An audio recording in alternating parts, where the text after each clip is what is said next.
I'd like to call the meeting to order, please. Roll call.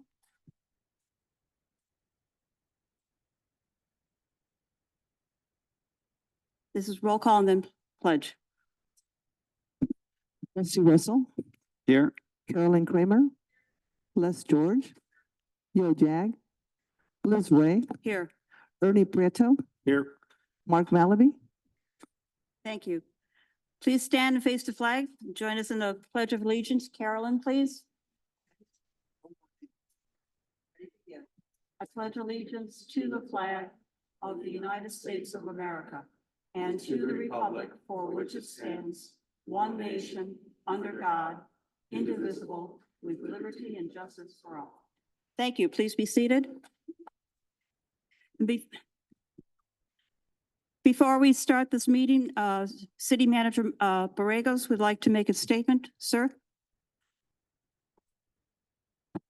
Thank you very much, Chairperson Ray, members of the HBAC. I asked to say a few words this evening in light of some of the recent incidents that have been taking place in the harbor with respect to some criminal activity, and in particular, the incident that took place this past weekend.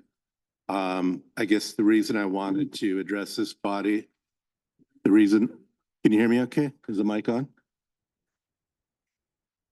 Hello, hello? No?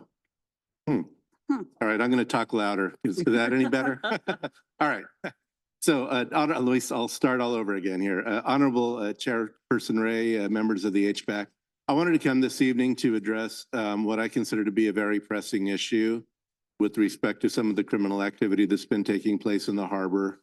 And in particular, the incident that took place this past weekend. It's something that certainly my office is not going to tolerate. I will say that over the past several months, I have had several conversations with Chairperson Ray regarding some of the concerns that have been raised by the HBAC regarding some of the criminal activity. Certainly, the dynamic has changed out there since we've shifted to our new public safety model. Of course, the police department is no longer stationed out there.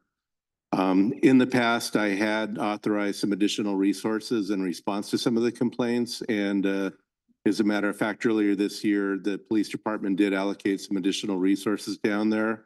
It was an interim situation, but I think it did make some sort of a difference. It was actually in the April-May timeframe. I did actually have a conversation with Chief Sadler this morning and asked that we make this a priority. I did also authorize some additional resources down there in the short term while we figure out a long-term solution. I would also be remiss if I didn't express my thoughts and prayers to the victims of the criminal activity this past weekend. It certainly was a very bad situation. But again, I just wanted to reiterate that this is going to be a priority of mine to figure out a long-term solution and making sure that things do not get out of control down there. I know that there is a lot of concerns about some of the activity that's been taking place down there, but it will be a priority of ours to address the situation and make sure that the situation out there is better. So thank you for the time. I just wanted to get that statement out. Thank you. Thank you, sir, and thank you for your concern. Okay, have we had a chance to take a look at the minutes from the June 17th meeting? Do we have any corrections? If not, may I have a motion to accept? Second? All in favor, please say aye. Okay, communications regarding items not on the agenda. We have one speaker, Manuel Toms.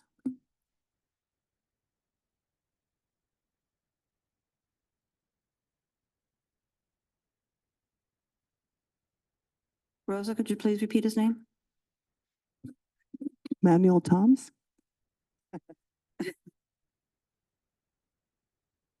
Hello. My name is Manuel Toms. My wife and two boys have been enjoying the guest slips at Oceanside Harbor for over 25 years.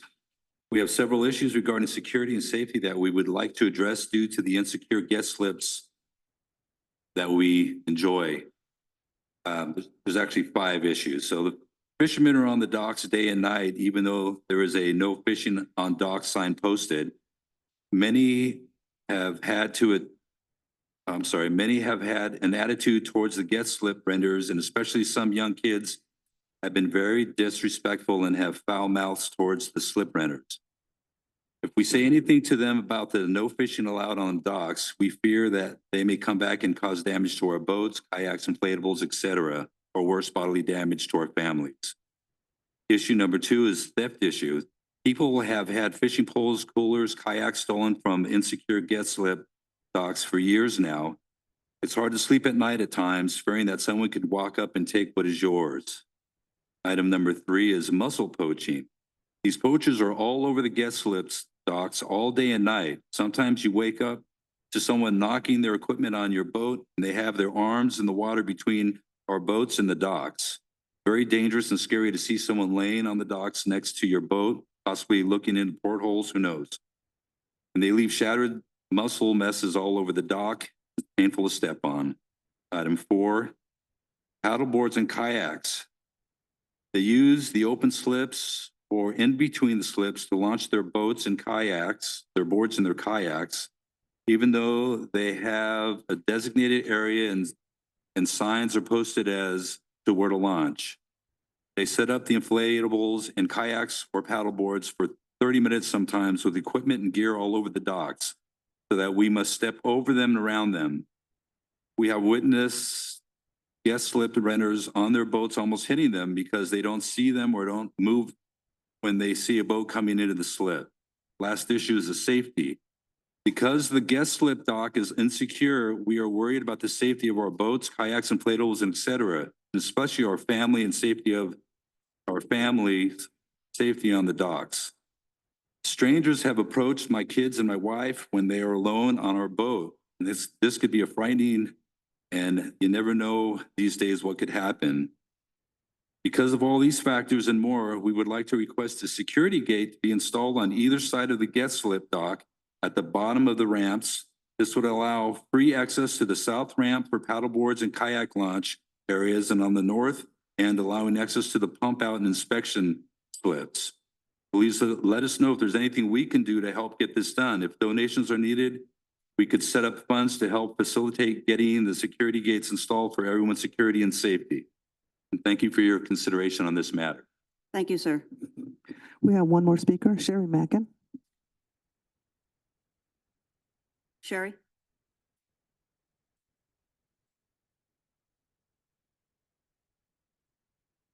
Thank you. Thank you for serving. What you do is underestimated.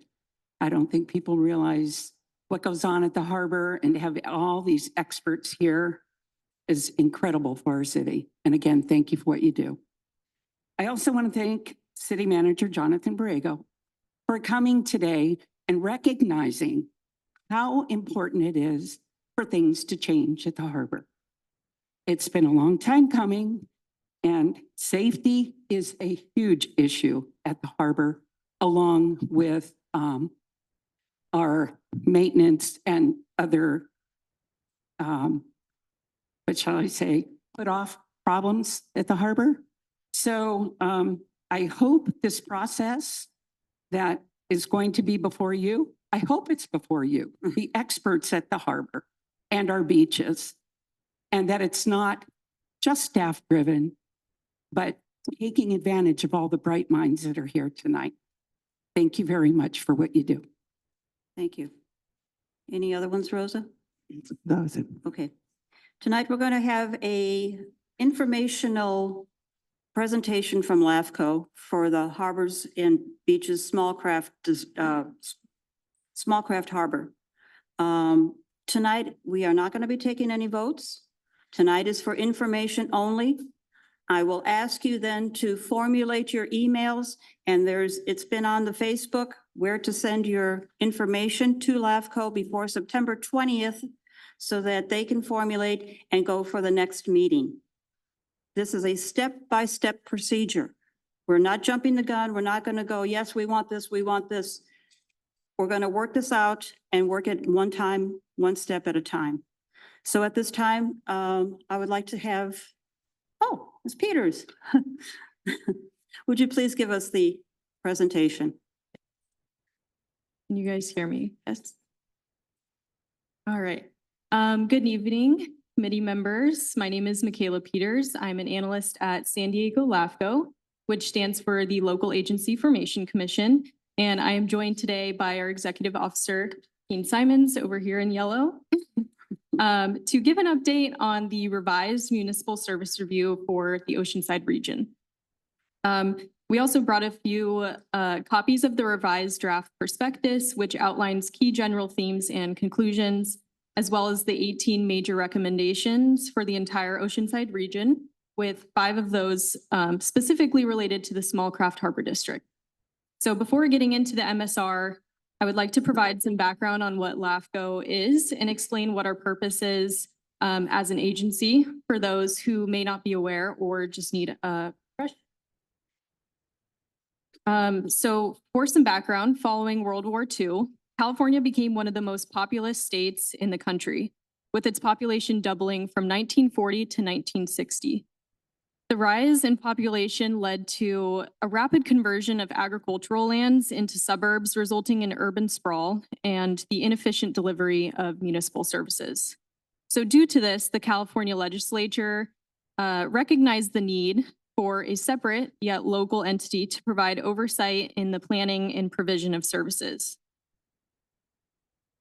thus establishing the Local Agency Formation Commission, or LAFCOs, as political subdivisions of the state of California, responsible for providing regional growth management services in all 58 counties.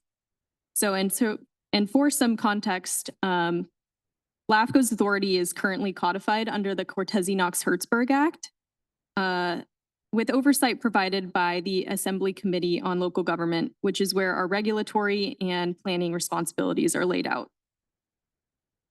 And for some insight into our regulatory responsibilities, they are listed on the screen and include facilitating the incorporation of cities in special districts, annexing and detaching lands to cities in special districts, activating or deactivating special district service powers, consolidating 2 or more cities or special districts into one, merging special districts into cities, disincorporating cities and dissolving special districts, and authorizing cities and districts to provide new or extended services outside of their boundaries by contracts.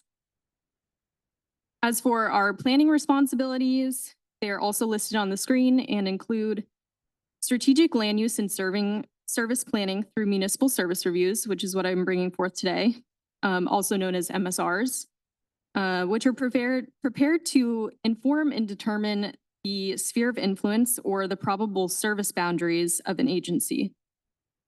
Establishing, amending, and updating spheres of influence for all cities in most special districts, and the responsibility to regularly prepare studies to independently evaluate the level, range, and performance of government services. So with this in mind, I also want to give a bit of background on municipal service reviews and their. So MSRs independently evaluate services with 3 outcomes in mind. These are to serve as an informational resource to the general public, to inform LAFCO's associated tasks, to update all cities and special districts' sphere of influence every 5 or so years, and to reduce directly or indirectly boundary changes and or other local government changes, like creating or consolidating special districts.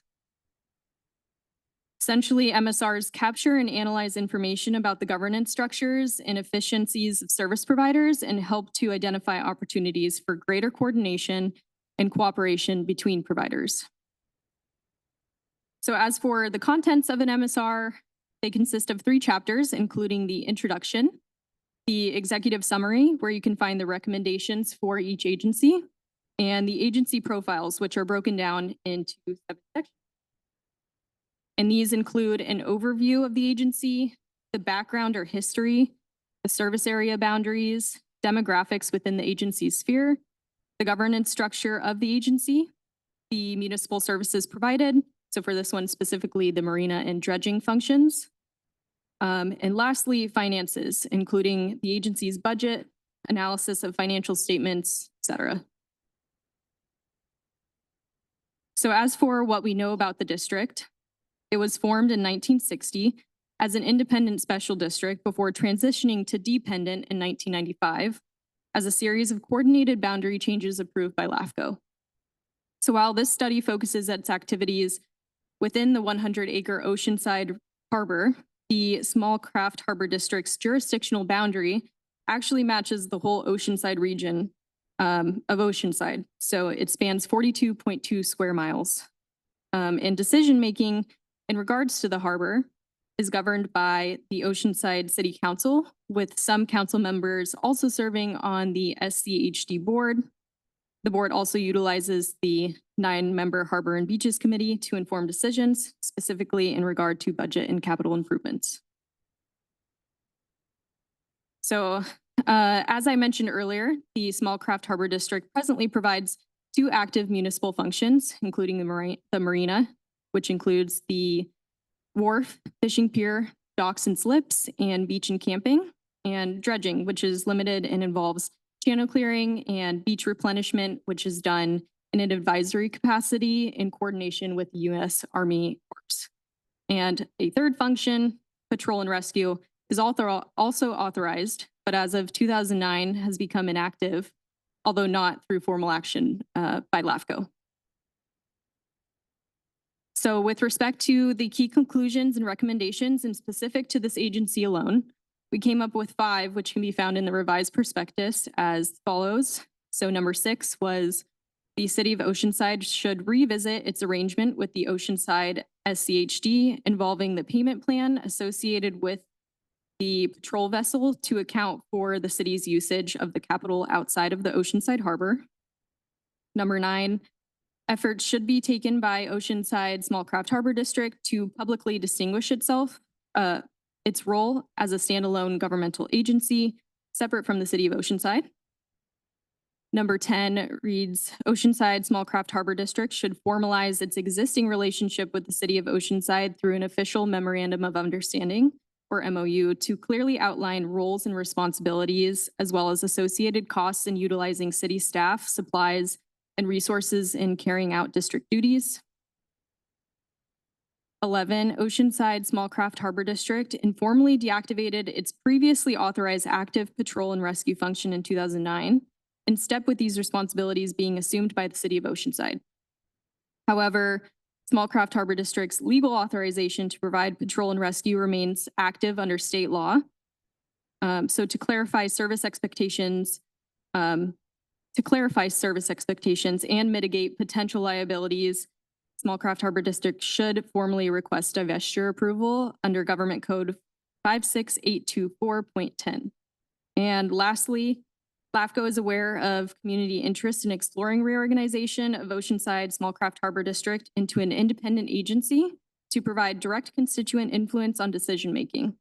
It would be appropriate for the Commission to consider authorizing a future governance study to assess alternatives, functional and political, for the benefit of both agencies and their shared constituents, with the understanding that any actual change to the governance structure would be subject to protest proceedings and potentially an election.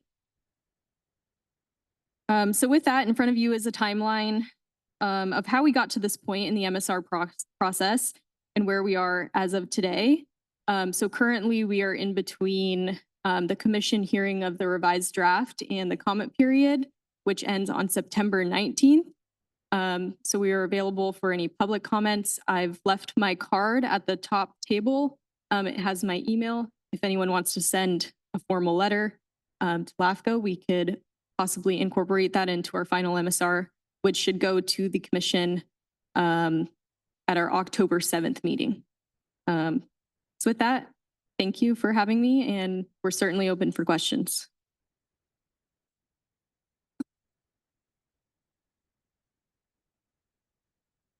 Carolyn? Michaela, thank you for your presentation. Could you explain the service review timeline, the last page that's still on the screen? Yeah. So I am the second analyst to take over this MSR, and I believe he might be able to help me out, but this was started in 2020 and it went on a pause during COVID. So it started back up at the beginning of last year, 2023. wherein we had the data gathering phase after the intro meeting. This also went to our previous analyst who's working on this MSR, went to multiple district boards, including this one. Not sure the exact date, but just let everyone know that we were working on it, and should they have anything to add to it, that we were open for that.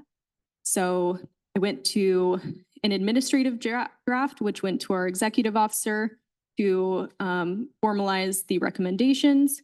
And then it went to the commission for the first time, June 3rd. We went back to the drawing board after some comments received from the city manager and mayor, along with others from different districts that are involved. So Morrill Hills Community Services District, as well as the Small Craft Harbor District. And now we are in the comment period phase, which is before the finalized draft. I hope that answers your question.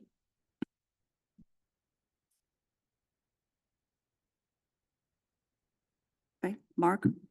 Could you expand on, that's one of the bullet points and a little bit of the history, Yeah. on LAFCO's involvement when we made the transition from the independent district into being the dependent part of the coordinated services. Could you expand on LAFCO's involvement in that and how that went? Do you know any of the history that you could share with us? I don't know if I can answer that one, but Dean, would you be able to help out? So thank you for the question. The question being, so in 1995, there was a strategic effort under both, I think, now I say think because I myself was not here in San Diego either, but the end result was the city and the district came to LAFCO and wanted to make the two boundaries, the city and the Small Craft Harbor District boundaries coterminous. And in doing so, make explicit that this essentially, this district, the Small Craft Harbor District, be a subsidiary of the city of Oceanside.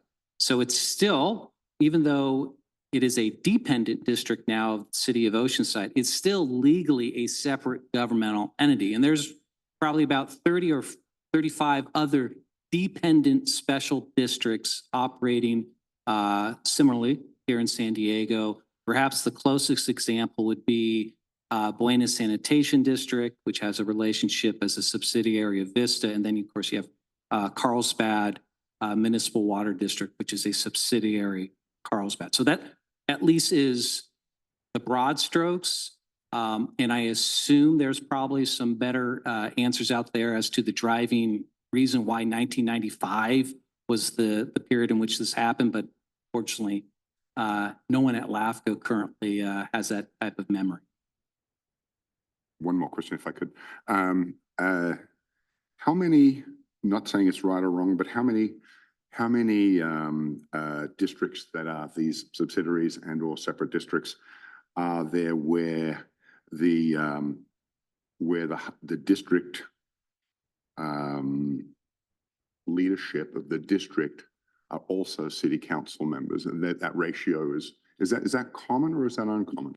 Certainly, it is common for the subsidiary format. So Carlsbad Municipal Water District is a good example where their 5 city council members concurrently serve as the MWD, the Municipal Water District Board of Directors. I believe San Marcos Fire Protection District has the same format. And it's certainly, so I came from the Bay Area, it's certainly a common vehicle up north. Ready? I got a question. Okay, Ernie. Sorry. Go ahead, Ernie. Good. So Michaela, the number 11 here said that the Small Harbor Craft District informally deactivated its patrol and rescue in 2009. And can you just explain, because this kind of implies to me that we don't have a patrol and rescue. We just, it doesn't exist to me. Can I defer to you? I'm sorry. Just if you could clarify number 11 for me here. Because the way it reads to me, it's like you should be telling the state that we don't no longer operate, we need to divest our approval because we're liable for search and rescue, but we don't offer it right now, which is not, absolutely not true. Well, I'll defer to board member if they had correct input on the background. That's when the harbor police used to be a separate department. And then it was absorbed by OPD, but it still managed the same function. So I know that happened in 2009. Right, I understand that it's changed, but I guess I just am confused. This reads like as if we doesn't, and maybe I'm just reading it incorrectly. Correct me if I'm wrong. Well, please. so from a LAFCO perspective, this district was formed with three municipal powers. Dredging, marina, police protection, or patrol police protection. In 2009, that third power essentially became dormant. And as was just spoken, it was handed over the daily operations to the actual city of Oceanside. However, under state law, the district should have come to LAFCO and formally divested that power. And there would have been a public hearing as required under statute to make sure that A, the change in operations made sense relative to the commission's growth management interest. And then ultimately, any change to either activate or divest a service power is subject under the law protest proceedings, i.e., do the constituents agree that this change should happen? So the baseline or the existing status quo is you still have the authority, as I offer up in our analysis, to provide this core service.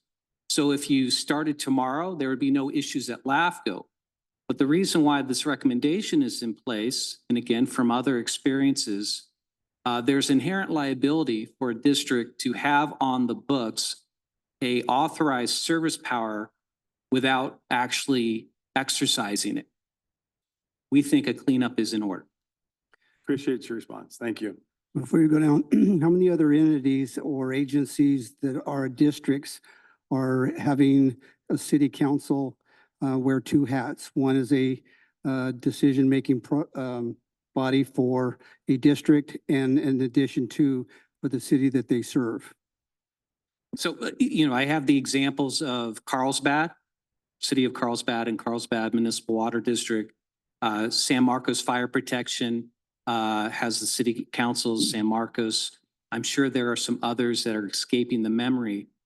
Probably in volume, there's not a lot, but it's also not uncommon.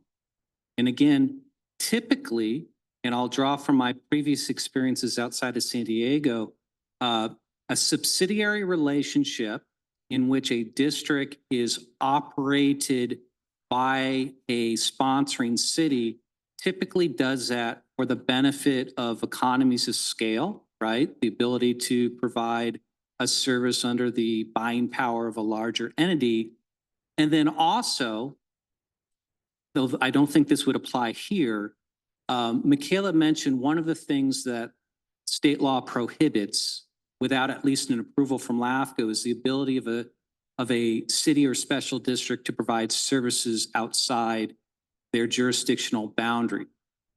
In the case of Carlsbad, the reason why Carlsbad Municipal Water District exists, as opposed to simply just operating under the city of Carlsbad, it gives the city the ability to provide services beyond the city corporate limits without a problem in state law. That doesn't apply here. Potentially, it may apply down the road, but as of today, it doesn't apply. So a long way to say it's not a common activity, but it's not also uncommon. There are plenty of examples where cities can currently serve as district board members. So there are other cities that are making decisions for a district without any input from the stakeholders in those particular districts? Well, I'll stay agnostic to that last part and say there are plenty of cities that have subsidiary special districts where they are responsible for the day-to-day operations. much like the City of Oceanside is responsible as your parenting governing body to make decisions for the small craft harbor district. Thank you. Joe, anything? Rusty? Okay. What is the next step that we go to move forward on the revival of going over this? Yeah, so right now we are in between our last commission hearing, which received the revised draft report. We are now in the 45-day comment period, which ends on September 19th.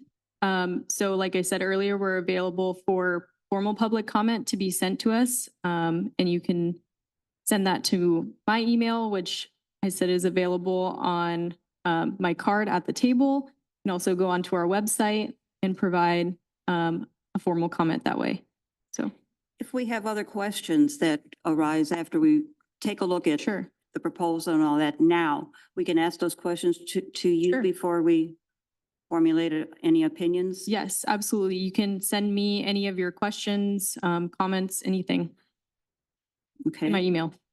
Now, we are an enterprise fund, which means that every dime that we need to run this harbor has to come from the slip renters, the leaseholders, the businesses, partial of the parking tickets and all that to run this harbor.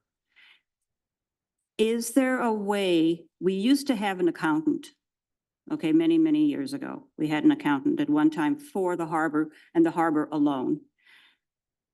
Is it under the impression from what LAFCO is finding out that we could have our own accountant again?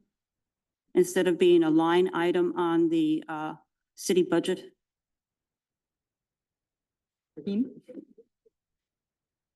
So, it's an option, but the option is right now your sponsoring entity, the City of Oceanside, would need to make that decision. Mm-hmm.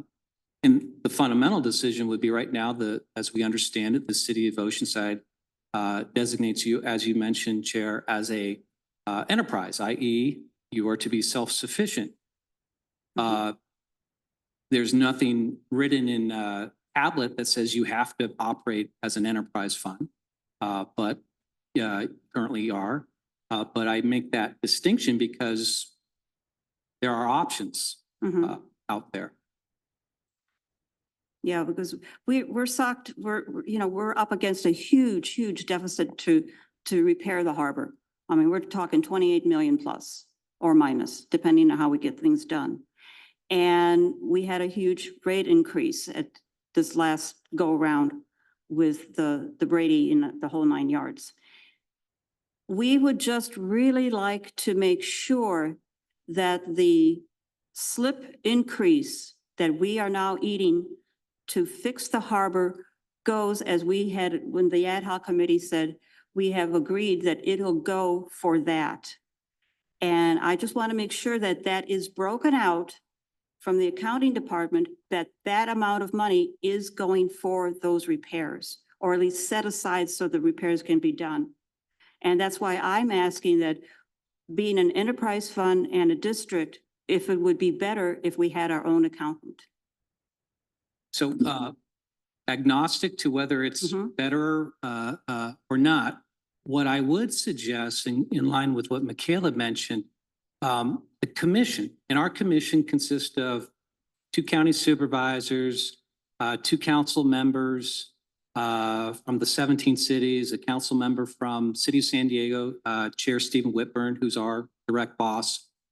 One of the things that we look to do in providing these presentations is to encourage not only this advisory committee, but also the constituents who are here in the chambers and who may be listening to directly provide the comments, as the chair has mentioned, before the end of our 45-day window, because the commission will ultimately make a decision on to whether to approve the report with the recommendations and or perhaps provide additional direction to staff. So while I don't know what the commission may do with that specific inquiry you're making about, well, what are our options to create, a new level of bookkeeping or accounting? I think that is material to the commission's overall task to understand what are the community interests and needs as they are today. Because as good as Michaela is in putting together this report, you all live here, you are all part of the district's operations, and we really would benefit from direct comments, whether it's as a whole, individuals, or members of the audience. And I assure you, whatever comments we get by the end of that 45-day window, they will be placed in front of the commission as they take this item up on October 7th.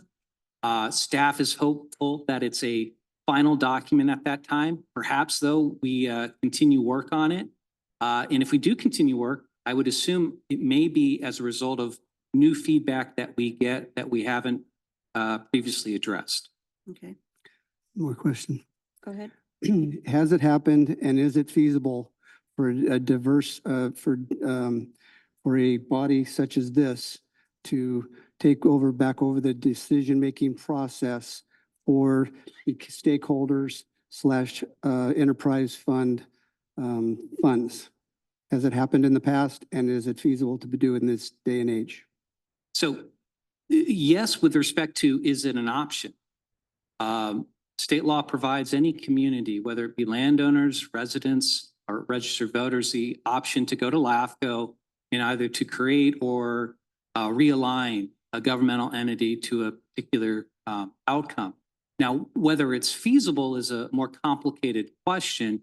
One of the determinations or recommendations Michaela had up on the screen spoke to our own recommendation to the commission that they consider authorizing a future governance study to look at that specific question, Member George, about what are the options and what are the merits and demerits of that. We think it makes sense. I think that's why the state created LAFCOs, to inform groups like yourself, community, but certainly with no, I guess, conclusion as to whether it's a,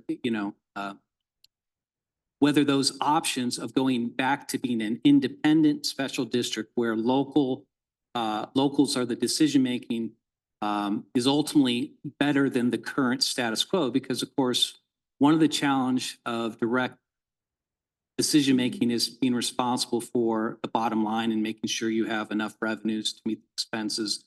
That's something that the governance study would look at. And to that point, we would certainly welcome comments specifically on that recommendation because we appreciate the commission is also hearing from others that, would suggest maybe even flagging that would be not in the best interest of the community. Thank Mark? you. Sorry, you finish Go your ahead. question? So I think, speaking for, I think a lot of the people in here, we feel like we have a lack of representation. We fund the harbor's activities, yet I've been, involved in other committees that one of the key parts of the agreement that we came to go to the city, and it was a key part for us, and it was everything was like, yes, this is good, this is good, this is good. By the time it went before the district and then the council, that piece was gone. And it was a key part of what we were trying to agree on. That was the separate, what we're trying to do is find representation for our funds, particularly when it comes to harbor maintenance. We had asked for a separate account to be created where that money could be earmarked, and that was overridden. And that was the key part of what we'd written and what we'd recommended, and that was ignored. And now we have to do it through different kinds of accounting to try and make up for it. We don't feel represented, and that's where we're feeling like we don't have the not control, any input into where our funds are being spent in the harbor. And I think that I think our audience here is. Well, certainly if LAFCO were to get a comment like that, especially from the advisory committee, I think they would give great weight to that in deciding whether a governance study on LAFCO's dime should go forward. Any other questions? Okay, I have one other question. Say nothing. Becoming our own advisory, we are an advisory committee as it stands now. The harbor is under Public Works. Would that be dissolved and we answered directly to the city manager? Would that be an option so we don't have to go through a three-step issue to get something done is one of my main concerns. So LAFCO would look at a more macro discussion about your governance options and specifically dependent versus independent. So long as you are in a dependent status, and I'm not saying that's good or bad, but so long as you're in a dependent status, it's up to the city as your sponsoring entity to decide how best to organize your day-to-day affairs. So while we would incorporate and acknowledge that's one of the considerations that perhaps this committee may put forward in a comment letter, I don't think it would have a material effect on what the options LAFCO would look at. And again, it would be broadly based on, okay, here's your subsidiary status. What would an independent status look like? And would that independent status be perhaps all of the existing harbor district? As Michaela mentioned, you're not just this 100-acre area just north of here, you're the entire city. So would it make sense then to have iterations of options of smaller versions, perhaps just this particular area of the harbor? That's where the LAFCO focus would be. At least that's how I would envision it. Should the commission, perhaps as early as October 7th, approve, among other things, that recommendation, and then at some point, as part of our adopted work plan, say, all right, what's in the queue? And then they would perhaps choose, let's move forward with a governance study this year or next year. Okay. Go ahead. Well, I'm going to go ahead and say it. It's been brought to my attention by many, many voters that are writing the check each and every month that they feel strongly that by the city council wearing two hats, that it's an extreme conflict of interest for them to be making decisions on what our money's spent on versus, and we as voters understand we're providing something great for the citizens of the city of Oceanside and the surrounding area.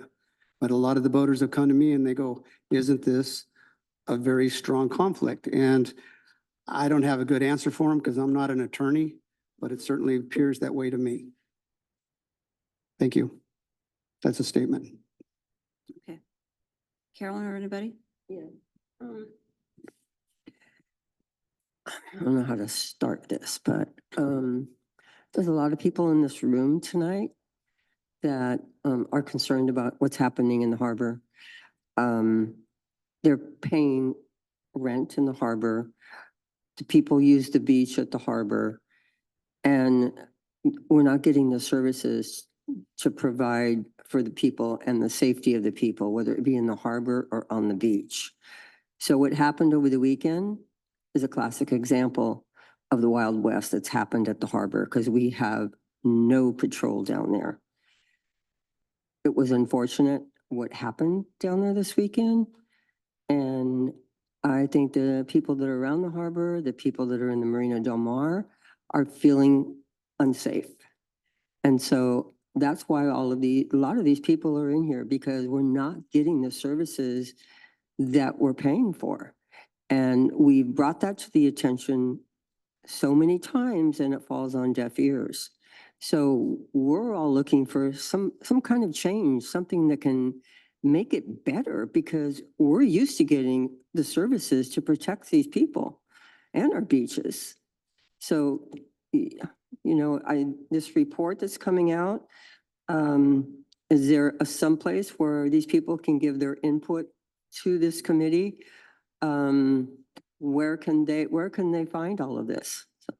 Yeah. So on the screen, I have my email address. We would love to receive public comment letters or just a simple email would be great before September 19th. Or any questions or feedback, anything you want to send my way, feel free. Is that something we can get posted somewhere so the public can have that information? What I will do is I will put it on Yeah, Facebook, that's the easier. Facebook slip renders. It's on there now. I will also put the points that were made for the Small Craft Harbor District alone so people can read it. That's been on there also. What we are here to do, in my opinion, is to find out what the problems are and to fix it.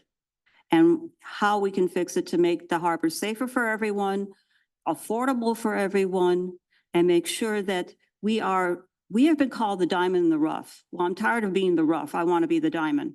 So if that means that we have to take on more responsibilities for ourselves, then I think it's time that we all get up and email and move on with this process in a positive manner. Rusty, do you have anything? This changed back in 2009 without any approval from LAFCO. How did that happen? Well, so again, the issue is in 2009, the Small Craft Harbor District, otherwise then active patrol services essentially went dormant. Well, there was no necessary need to come to LAFCO necessarily unless the decision was we want to get out of this. We want to get fully out of this. We're not coming back to patrol and harbor services. Well, now we have the benefit of 13, 14 years to say, well, clearly that amount of time suggests the harbor district's not retaking that service directly. So let's clean this up, at least from our perspective, get you out of the active, at least on paper, of having this service responsibility and therefore eliminating any liability that goes with it. Same thing we say to, there are a lot of special districts that at some point provided, a park service. And then over time, they just decide to kind of get out of it. Well, unless you come to LAFCO and officially divest it, subject to a protest proceeding by voters, those districts are still on the liable for kids falling down, whatnot. So our suggestion is if the district, through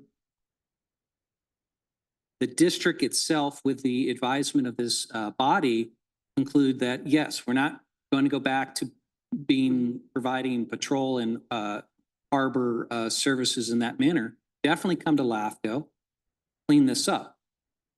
That said, I'm also hearing today that there's an interest in higher levels of patrol services and or law enforcement in that area. Well, maybe this is an opportune time to revisit whether you want to take back that service, obviously with coordination and with the city of Oceanside. The reality is you are a subsidiary of the city of Oceanside. Mm-hmm. So without Oceanside's agreement, any structural changes are going to be limited. Just have a quick question, a clarification. In 2009, are you saying that the services, under the impression the services stopped, or they're provided by a different entity, but the same services were provided? What are you? So as we understand it, it used to be a line item number in your budget, the Small Craft Harbor District. X amount of money was going to support patrol services. In 2009, that got off the budget, and at the same time, it got picked up by the city of Oceanside. So that's our signal as to why that date makes sense, as to saying in 2009, rather important transition occurred where patrol and some level of police services went from being the responsibility of the Small Craft Harbor to entirely the city of Oceanside. Okay, I just want to make sure, and we can stipulate in the fact that services probably changed after 2009, but the intent was to have the same services just under OPD, but they still drove the boats and those things. So I want to make sure. Yeah, we assume the service levels probably did not change from the line of sight of John and Jane Doe from 2009, 2010. And I'm not opening that up again. But, so LAFCO's responsible for making sure through this legislature that districts are providing the service that they're authorized to provide, as well as not having the authorization to provide a service that they're not doing. And so we're come to you in 2024 saying, at least for the last 13 or 14 years, you have not, from our perspective, been responsible for providing this particular service. So either you should or come to us and get it off your books because it's a liability issue. Mhm. Joe? I'm not sure of the exact timeline, but somewhere around 2009, Don Headley went from being the harbor master, and he was the top cop, to the assistant city manager. There was a pension increase and pay increase. So that's when we lost that control over the police department, and it became part of the city. Because as being the top cop, now the police were going to run it. I'm thinking that maybe we should go the way a lot of East Coast cities do it and hire out the police for the busy weekends, because we always have these problems in August and September. And if we were to formally divest our responsibility to police and fire, we could then pay them still out of our budget without having to be responsible for it? I Because would we're paying assume the so. fire And I assume so, member, yeah, I just want to reiterate the decision on, let's say, contracting for security or whatnot, that's a managerial decision. And again, so that's beyond LAFCO's scope. We're focused in on the particulars of the governance, who's actually making those decisions. Again, I just wanted to make that distinction, given the many ears that are listening. Okay. First off, let me thank you because you're obviously well-versed in this information. It's been very informative to myself, at least, and I appreciate that. It's something that's also happened since 2009 across the whole state.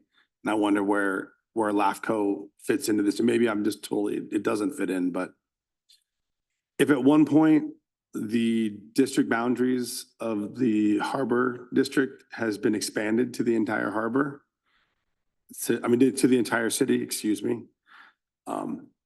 Since 2009, and forgive me, I don't know when this happened, but now every city in California has been broken up into districts. Is that like an oversight of LAFCO? Is that something that you would, if you were involved in the processing of the district being expanded, Yeah. you would be involved in it being retracted as well, I'm assuming? Is that? Yes, the physical boundaries. Yes. We would be involved in. And there's no conflict in the fact, I guess because it's a service or a subsidiary somewhat, it doesn't matter. It doesn't need to be district like everything else does. When you Like say not- district, are you referring to like I guess it's just voting dividing up districts. into board members? Yes, all of that stuff. Yeah, so that would not be a LAFCO topic per se. There's always caveats, up until, Right. let's just say, if you went down this scenario in which LAFCO produces a governance study that theoretically says a independent model would work this way, what say you, community? And then the community said, let's do it. LAFCO approves it, the community does a successful vote to affirm it. At that point, LAFCO would, in the creation of this new entity, say you're at large or by election. I think that the trend is to go by election. LAFCO was involved in 1995 in expanding the boundaries out.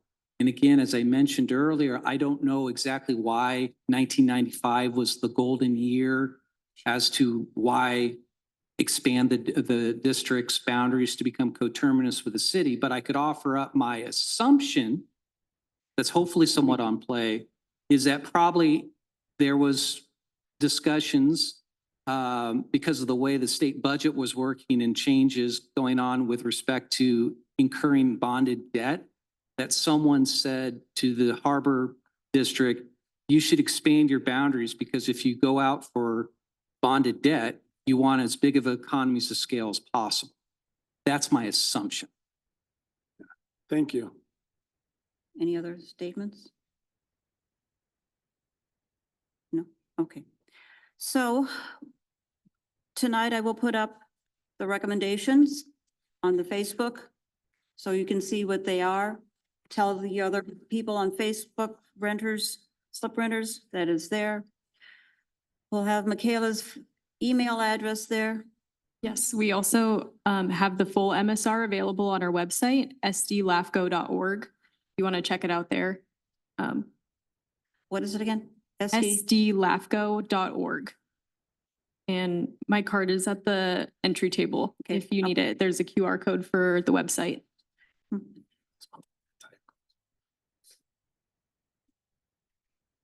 Why? This is. No, yeah. We'll make sure that everything is up to date, correctly stated. Um.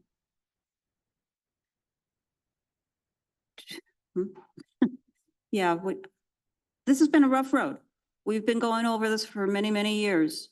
And we have a plan sort of in place now. We need the input from everybody in the harbor to keep this ball rolling in the correct manner. I want to thank everybody for showing up tonight. I know this was something that, had to be done. Maybe it was a bit boring for you, but you had to hear what was going on. And please put in your input. That's what they need now to formalize the next step. Now. Comment from the audience? We don't have any speakers. Okay, thank you. Oh, you had to put in a card. You have to put in a blue card? Okay. That doesn't mean that you can't ask LAFCO. Okay, if you have questions, you can ask them too. Okay. Next will be Harbor's operations update, please. We'll have one speaker on item 5 Item that he 5. would like to speak on. Okay, Nicholas Bartiz. item 5. Hi, name is Nicholas Bardes and I'm rental on the harbor from 1997. And back in October, I was here again on the meeting we talking and I believe we talked with Joe for the security of the rental docks. Because we have so many break-ins and we pay good money, increase, the price. We never complain, but the problem it is, so many, and 4th of July, we was having there about 5, 6 kids, They were coming down on the docks, and stealing from the barbecue things we have. They are fishing with not, we asked back October for, to maybe we can do some security doors, but nothing is going on. We like to see if this is going to do something. Yes, at the beginning of this meeting, we did have a small statement from City Manager Borrego where he stated that things are under advisement, where he had contacted the police himself for updated and more patrols. So yes, they are looking at everything that they can. And I'm sorry for everything Thank that's you. going on. Thank you. Harbor Manager, please.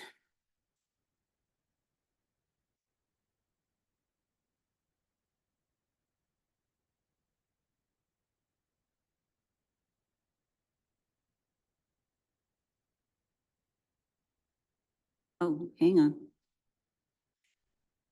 Joe, next time, could you make these things bigger? Yes. I'm sort of waiting for it to focus or Uh-huh. whatever. I did the print very large and, Wow. okay. So while it's focusing, Chairperson Ray, members of the HVAC, thanks for the opportunity to update you tonight. I'm gonna, I was thinking it was gonna be legible from where we are. We'll see what we can do.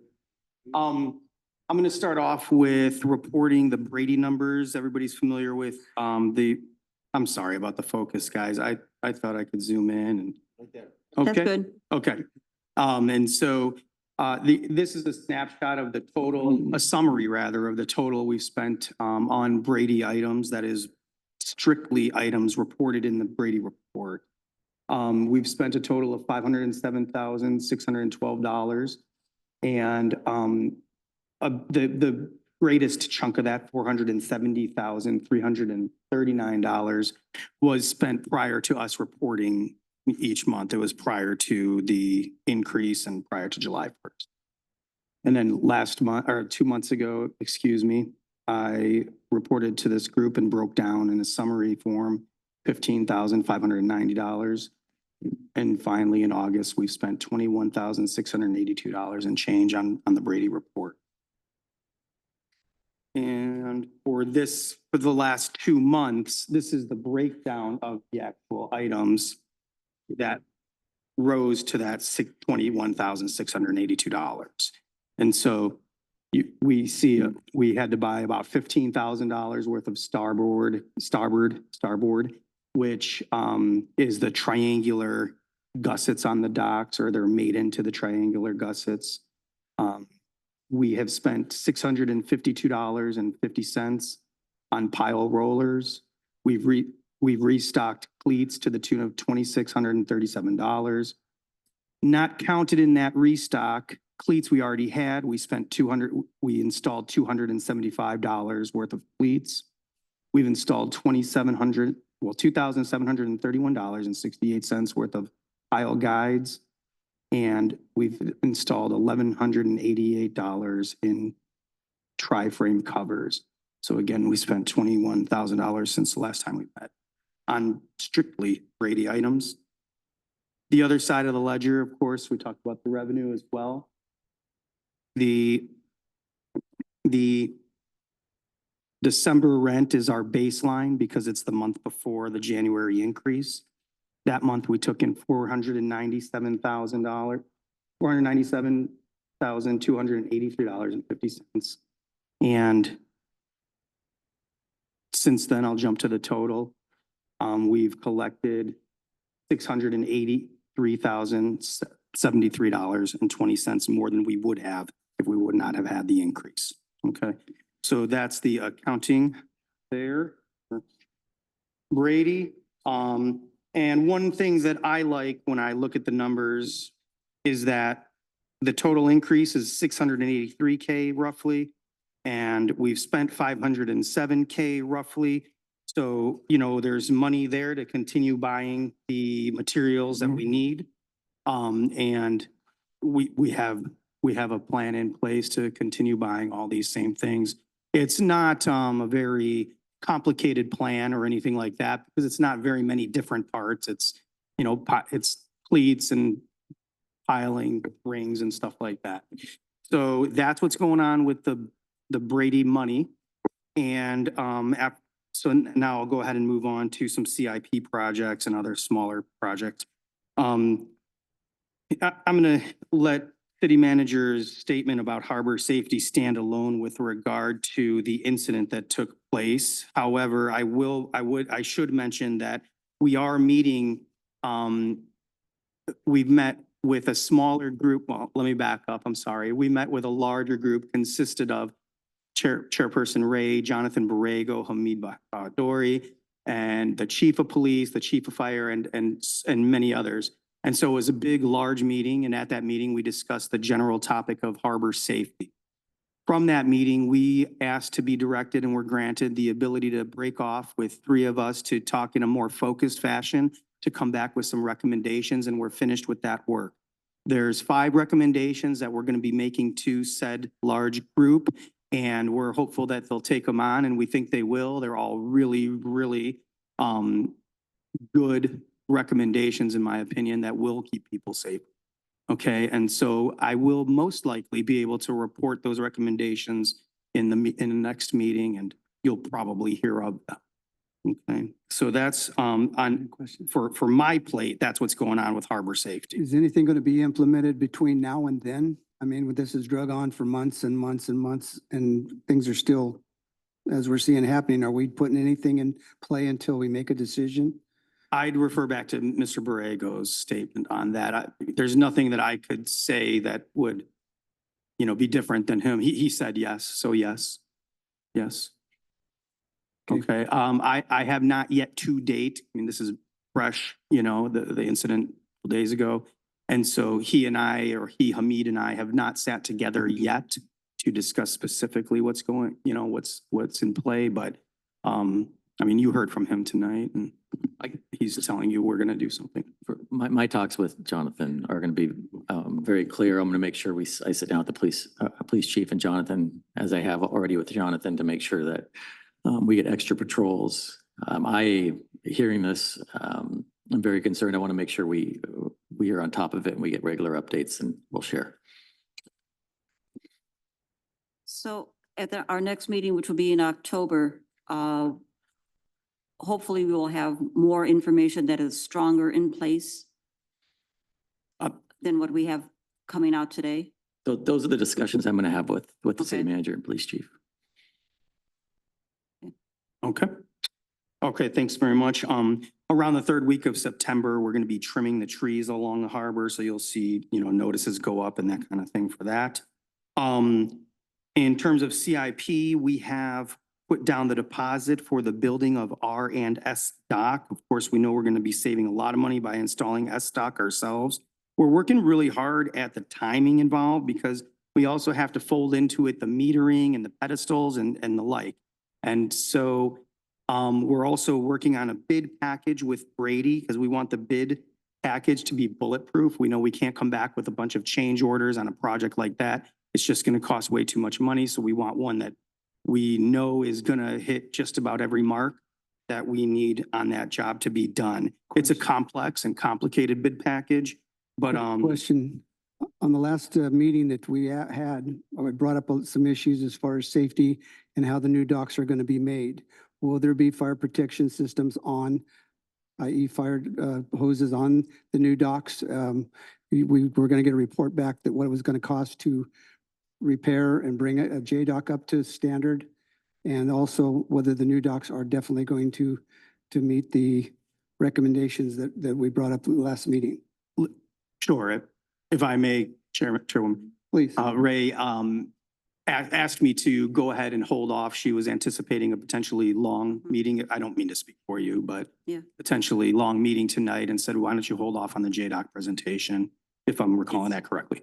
Yes, we were going to hold off on the JDOC, but that I'm hoping that when we made the statement that in-kind replacement of the SNR, which do have the fire suppression systems on there. Okay, So- so that was my question. Are we going to definitely do what was said, or are we going to do something different like last time? I don't have that answer, but what I am stating is it was on in-kind of what is there. Okay, that's what That I was the heard. statement. Thank you. Yeah, okay, for the new docs, yes, the plan is in kind. Unless yes, the current plan is in kind. And it does not pass me by that if that changes to bring it to your attention so you can discuss and. And as it was brought up Process. before, it may be a standard. JDOC may be a standard. I don't want to bring this open up anything tonight, but it Standard. is something that I don't know what the cost would be. That's not for tonight either. But if we can do an in-kind assessment for S&R, bring it over here, show us what the in-kind is going to run us. I think that would be beneficial for everybody. Okay. Okay. Yeah, I've heard that. All right, CIP, we are, in a day or two, we'll have a bid package open for 2 roofs to be replaced. This has all been discussed already, but anyways, the roofs at, SB 6 and our admin building. The admin parking lot behind us is done, it's finished. With exception of the striping, we still have to do the ADA stall striping. Lot number 10 is going to be repaved on August 26th and 27th this month. We'll get the appropriate signage out, excuse me. And lastly, the Pow Pow 9-person outrigger canoe race is this weekend, and we'll be posting signage tomorrow for that. We're given more time because it's going to be pretty impactful. Nobody is reserving the boat launch area or anything like that, but they will be using it heavily. And myself and 2 maintenance personnel, John and Richard, met with the individual running the Pow Pow and stressed that we need it to go smoothly. We need boaters to be able to go through as well. And she recognized that profusely and was very promised very heavily to make sure that they're extremely kind to the boaters that are coming in. And that gave me a lot of trust that that will go smoothly. Fishermen and boaters. With the back end of the parking lot for you guys at the harbor office, I know that there was new concrete poured there. Is the elevator operational now for the handicap? The elevator is operational now. The reason it wasn't operational Mhm. before, including when the work wasn't done, is because they still had caution tape up and they had a big lip around the area that they did not want people to trip around. But I didn't circle back to Okay. you on that. That's why it was still closed. They didn't want people tripping on that Okay, lip. and there was also, the sign is still up front. We will get that Okay. tomorrow. Okay. Anything else, sir? Not for my office. Joe? Has the city made any movements on the Jolly Roger leases? Not to my knowledge.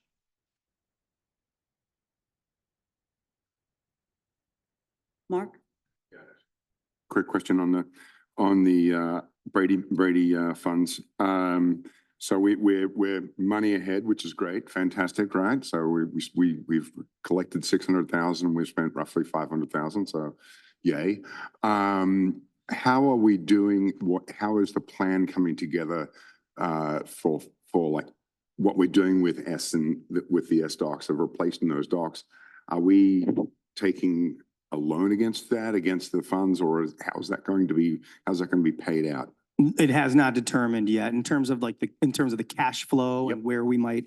The ideas of bonds has been floated. The ideas of borrowing from the general fund has been floated, but nothing's been signed or anything like that yet. Okay. And will we have any kind of heads up to that, to what that's going to be and what's going to look like? As to the mechanism by which it will get funded, yes, I can check with Hamid to ensure that we can do that, and I'm sure it sounds like we can. And yes, I would have no issues at all with telling you why. Yeah, I know. I mean, I'm relatively new still, even though I know I've been here over a year, the funding and that kind of thing, I shouldn't speak too much out of turn on that yet. Okay. Thank you. Any other questions? Thank you, sir. Thank you. Committee member reports. Rusty, anything? Carolyn? Les? Joe? A few local boards have mentioned they would like to see us. Put your mic on.